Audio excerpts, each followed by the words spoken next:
विषय असा आहे की दशविधी क्रिया करायला जी जेटी होती त्या जेटीचे संपूर्ण कंपाऊंड लावल्यामुळे आज आमचे मेरीटाईम बोर्डचे इथं मोहिते साहेब त्यांचे सहकारी, पालिकेचे चौरे साहेब त्यांचे सहकारी आणि आमचे SP भुजबळ साहेब त्यांचे सहकारी या सगळ्यांनी मिळून काल आमची एक बैठक झाली आणि त्याच्यात ठरलं इथे येणाऱ्या 1-2-3 दिवसामध्ये मीटिंग लावून हे पत्रे हटवून ग्रामस्थांना ती जागा मोकळी करून देण्यात येईल. आज ग्रामस्थांचा लढा होता की ते कंपाऊंड वॉल काढून टाकायचं, तर मी त्यांना समजवलं की कायदा सुव्यवस्था हातात घेऊ नका, अधिकारी आपल्याला मदत करायला तयार आहेत, तर त्याप्रमाणे आपण पुढची कारवाई करू. आता आपण यांना 2-4 दिवस दिलेले आहेत कारण पटकन कुठलंही काम होत नसतं आपल्याला माहितीये. आता हा विषय CM पर्यंत गेलेला आहे आणि आमचा रस्ताच आम्हाला पाहिजे. मेरीटाईम बोर्डचं जे काम आहे तो मरीना जो आपल्याला माहिती आहे, सगळे आपण साक्षीदार आहोत, तो मीच मरीना आणलेला आहे.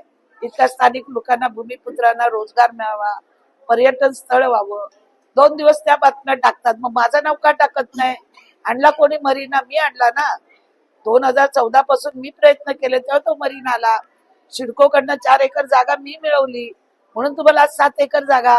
पण आपल्याच कंपनीच्या कुठल्या तरी नातलगांच्या नावी ठेवायची, ती जागा आपल्या ताब्यात ठेवायची, आपल्याच होड्या ठेवायच्या, आपणच पैसे कमवायचे.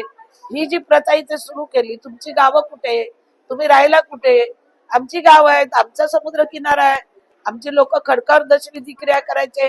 आमचे माजी विरोधी पक्षनेते पंडितदादा पाटील सांगतात माझ्या लग्नाला 50 वर्ष चालू आहे, मी तिचं साक्षीदार आहे, माझ्या सासू सासऱ्यांचं केलंय. आज आम्हाला नाशिकला जाणं परवडत नाही कारण एकाला नेलं का एकाला नाही नेलं तर एक बस भरून खर्च करावा लागतो. आज अनेक वर्ष आमची दशविधी क्रिया या बेलापूरच्या गावामध्येच होते आणि तिथेच आम्ही करणार आणि कोणी कंपनी आड आल्या तर आम्ही ऐकणार नाही. पण आम्हाला आता अधिकाऱ्यांनी आश्वासन दिलेलं आहे, 3-4 दिवस जे काही लागतील त्यांना आम्ही 1 हप्ता दिलेला आहे. तेवढ्यात त्यांनी आमचं म्हणणं मांडून ते पत्रे काढून आमची जी वहिवाट होती ती पुन्हा सुरू करून द्यावी, एवढीच आज आमची या ग्रामस्थांची बैठक होती. जर नाही झालं तर आमचा मोर्चा आणि आंदोलन असेल. काही सामाजिक उपक्रमामध्ये अशा प्रकारचे पक्षांतर्गत धुळवड सुरू आहे. पक्षामध्ये राहूनच पक्षाला विरोध करायचा, स्थानिक बेलापूरच्या आमदाराला विरोध करायचा, हॉस्पिटलला विरोध करायचा, मरीनाला विरोध करायचा, प्रत्येक कामात विरोध करायचा. अरे तुम्ही आता नाही ना बेलापूरला, आमच्या ग्रामस्थांना जगू द्या ना, आम्हाला काम करू द्या ना.